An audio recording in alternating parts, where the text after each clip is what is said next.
भाई हम तो जागीरदार हैं, ऐसी बातें आती हैं हमें,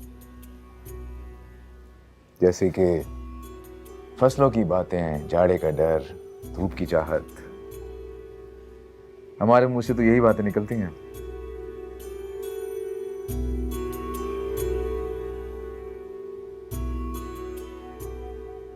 हमारे लफ्जों में तुम्हारी जैसी खूबसूरती का। अगर ऐसी बात है आपकी जमींदारी में, तो दिलदारी में न जाने कैसे सितम ढाएंगे आप। मार ही डालते हैं आप साईं। आपकी बातें, जाड़े का डर, धूप की चाहत, वाह। सही कह रहा हूं मैं। ये तुम्हारी आवाज की कशिश है जो कि मुझे यहाँ खींच लेती है, वरना यहाँ का रुख करना तो मैंने बहुत पहले छोड़ दिया था। अम्मा से नाराज हुआ करती थी और उनकी नाराजगी मुझे कबूल नहीं है।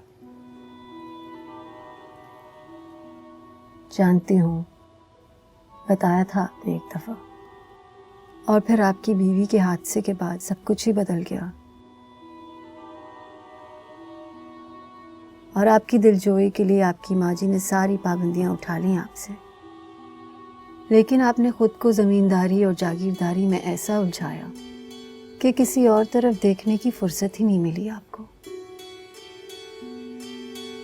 कभी कभी अपनी खुशकिस्मती पर बहुत नाज करती हूँ मैं। इतनी मसरूफियत के बावजूद साईं, आपको ये नाचीज रुमाना भी याद रहती है। किसी बहाने ही सही आपके कदम ये दहलीज तो पार करते हैं। जानते हैं, मेरी धड़कनें तेज हो जाती हैं सिर्फ आपके आने का सोच के। ऐसा क्यों कह रही हो? तुम्हारी बहुत इज्जत है, सिर्फ मेरी खातिर तुम्हें महफिल में बैठना छोड़ दिया।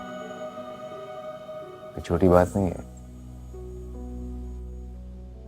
आपकी एक सताइश भरी नजर पर ऐसी हजारों महफिलें कुर्बान हैं साईं, ये तो बहुत छोटी सी बात है।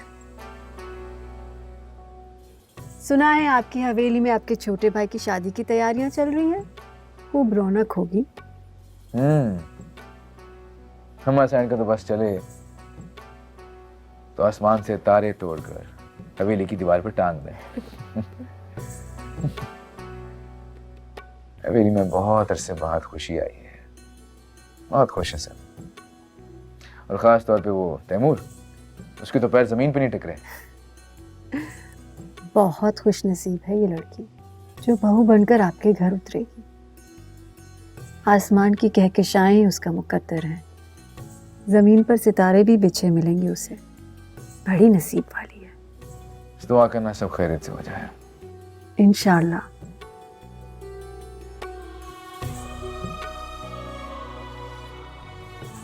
आप कुछ सुनेंगे? हाँ। मैं भी साजिंदों को बुलाती हूँ।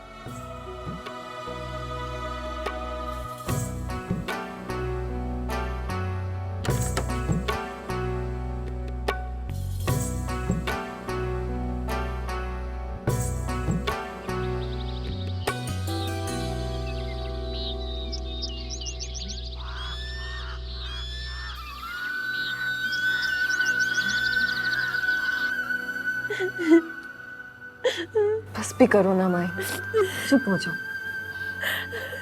कोई मुझसे पूछेगा तो क्या जवाब दूंगी मैं?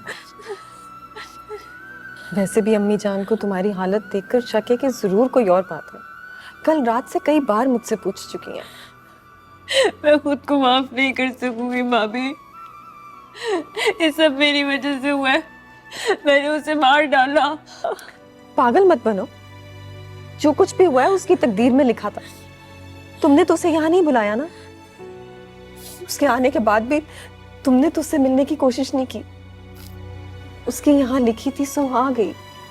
ये शादी वाला घर है, बहुत सारे मेहमान आने वाले हैं।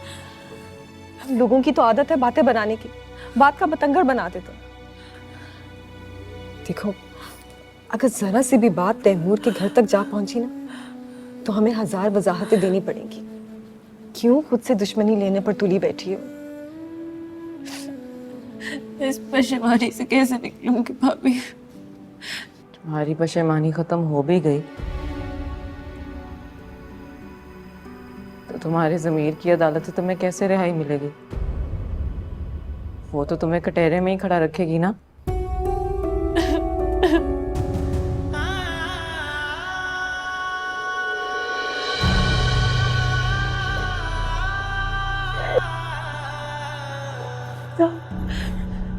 तुम जानती हो मैं वैसा नहीं चाहती थी, मैं नहीं चाहती थी।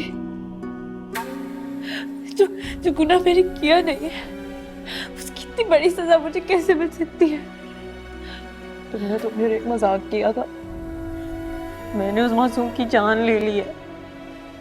जो कुछ भी हुआ सारा कसूर मेरा है, सजा की हकदार भी मैं ही हूँ।